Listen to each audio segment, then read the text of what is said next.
मैंने भाभी को बोला, रो क्यों रहे आप, किस बात की टेंशन हो रही, अगर दर्द हो रहा तो बता दो, यहीं पे डॉक्टर हैं, डॉक्टर को दिखा देंगे। भाभी ने मना किया। उस टाइम रोती रही। हमने कहा हमें यहाँ से। सबसे पहले आप सभी को मेरा प्रणाम। मेरा नाम है सोनी नेगी। आज की मेरी ब्लॉगिंग की शुरुआत हो रही देवभूमि उत्तराखंड से और श्रीनगर पौड़ी गढ़वाल से। तो अभी बज रहे हैं सुबह के 7। अभी जा रहे हम सुबह हॉस्पिटल में, क्योंकि कल रात को हम यहाँ पे आए थे सोने के लिए। अभी हमें फिर से जाना पड़ेगा हॉस्पिटल की ओर।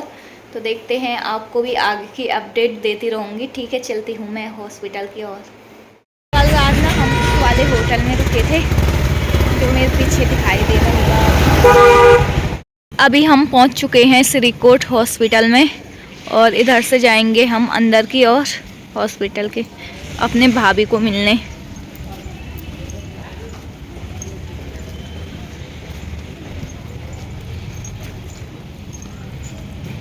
तो शुरू में यहाँ पे ना इमरजेंसी फ्लोर है, इससे हम अंदर जाएंगे अंदर की ओर।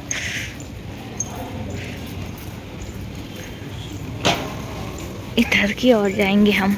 जैसे जैसे ना हम घर जाने लग गए, भाभी के इतने मोटे मोटे आंसू आ रहे और भाभी बोल रही मुझे भी ले चलो घर। बट बच्चा अभी मशीन के अंदर है, बच्चे के लिए दूध भी नहीं हो पा रहा। प्रॉब्लम ही प्रॉब्लम हो रही है यार हमारे साथ। ठीक है, हम चलते हैं अपनी चंबा की और, देर भी हो गई। अभी मैं और स्वामी जी हैं पोखाल से आगे और स्वामी जी यहाँ पे पानी पी रहे और इस साइड से ना एक छोटा सा पाइप लगा है, यहाँ पे ठंडा ठंडा पानी आता इस पाइप पे। और आपको जिस दिन मेरी शादी हुई थी ना, सारे लोग यहीं पे आए थे पानी पीने के लिए, स्वामी जी भी आए थे उनके साथ। और मुझे वहाँ पे आगे पे ना अकेला छोड़ दिया था इन्होंने। फिर मेरा सर दर्द हो रहा था, उल्टी भी हो रही थी, तो मैं बाहर निकल गई थी आगे की ओर। और यहाँ से आपको पता है खेंट पर्वत ऊंचाई पे साफ दिखाई दे रहा, आपको जूम करके दिखाती मैं, ठीक है, बैक कैमरे से। दोस्तों ये रहा आपका खेंट पर्वत और यहाँ रहती हमारी परियां। ये देखो हल्का हल्का मंदिर दिखाई दे रहा होगा आपको खेंट पर्वत का। है ना, हमारी गौ माता आराम से सो रखी। ये देखो मजे हैं यार इनके गाय के भी। यहाँ पे मैंने ना अपना मुंह भी धुल दिया है। अब बारी है चंबा की ओर जाने की, तो अब चलते हैं हम चंबा की ओर।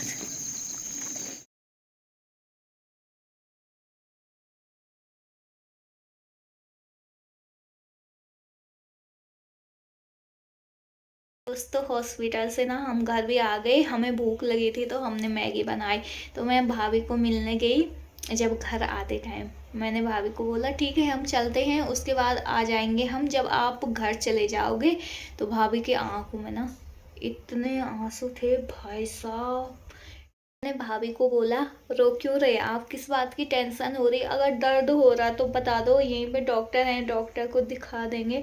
भाभी ने मना किया। उस टाइम रोती रही। हमने कहा हमें यहाँ से चले जाना ही सही है, नहीं तो भाभी ऐसे ही रोती रहेगी। अब वहाँ से बाहर आए, बाद में हमने कॉल किया बल सही है बल भाभी।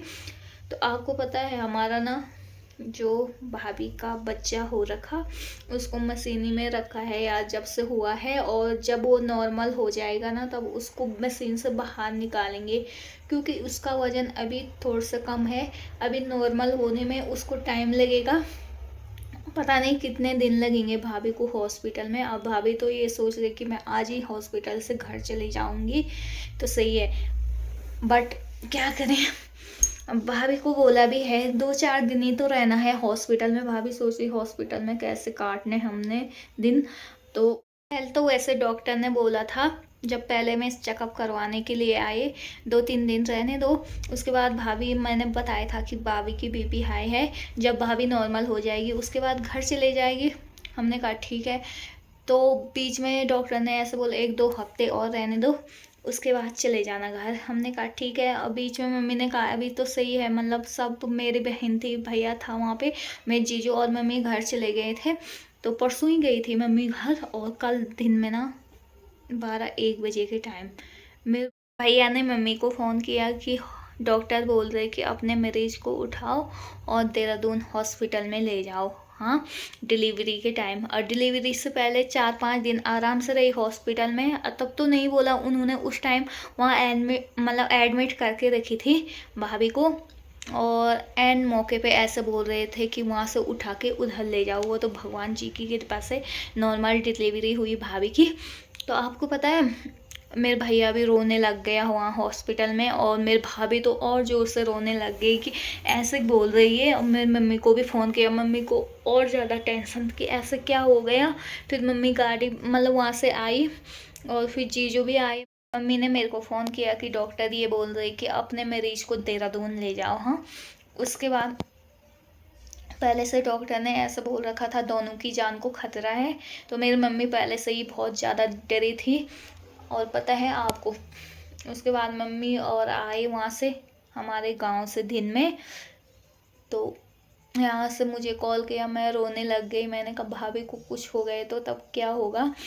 उसके बाद मैंने भाभी को किया फ़ोन, मैंने कहा भाभी ठीक हो। उस टाइम भाभी ने हाँ बोला, शायद से दर्द होने लग गया था भाभी को।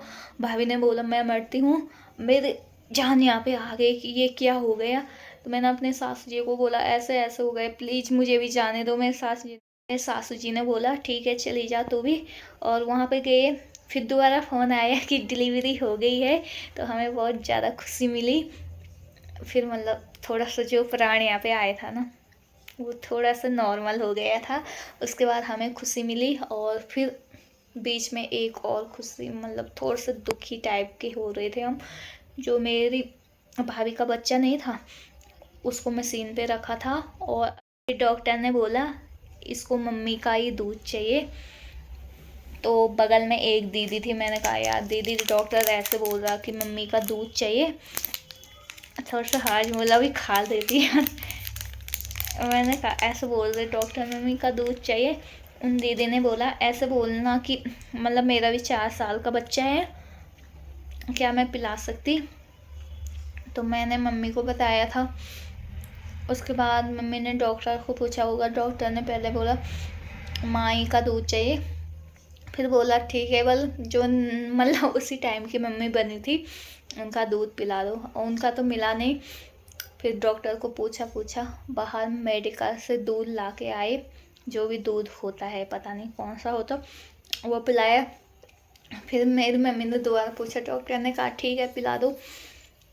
फिर मेरी मम्मी आई वाल, मेरी मम्मी ने बोला मतलब हम तो इधर आ गए थे, वहाँ पे पूछा वाल कोई मेरी बेटी के पास ऐसे बोल रहा था कि मैं दे देती दूध। तो उन दीदी ने बोला मैं ही थी, मैंने ही बोला था उसके लिए। तो सबसे पहले ना उस दीदी का तहे दिल से बहुत बहुत धन्यवाद कि आपने हमारे बच्चे को दूध दिया, मेरे भाभी के बच्चे को। दिल से ना बहुत बहुत धन्यवाद आपका। तो दोस्तों टाइम भी आ गया है वीडियो को एंड करने का। आई होप कि आपको ये वीडियो अच्छी लगी होगी। तो लाइक करें, कमेंट करें, शेयर करें और सब्सक्राइब करना ना भूलें, और बेल आइकन दबाना ना भूलें ताकि नोटिफिकेशन आप लोगों तक पहुंच सके। तो दोस्तों ये हाल है हमारे सरकारी हॉस्पिटल के। पर क्या बोलता, इंसान जब प्रॉब्लम में रहता ना उसको कुछ नहीं दिखाई देता, मतलब जो भी उसकी मजबूरी रहती वो क्या बताना अब आगे आप लोगों को। तो दोस्तों मैं सोनी नेगी आपको मिलती हूँ नेक्स्ट टाइम नेक्स्ट वीडियो में। तब तक के लिए फ़िलहाल बाय बाय। भगवान जी की कृपा से भाभी की नॉर्मल डिलीवरी हो रखी है। तब तक के लिए फ़िलहाल बाय बाय। जय देवभूमि उत्तराखंड, टाटा बाय बाय। और मुझे बहुत खुशी हो रही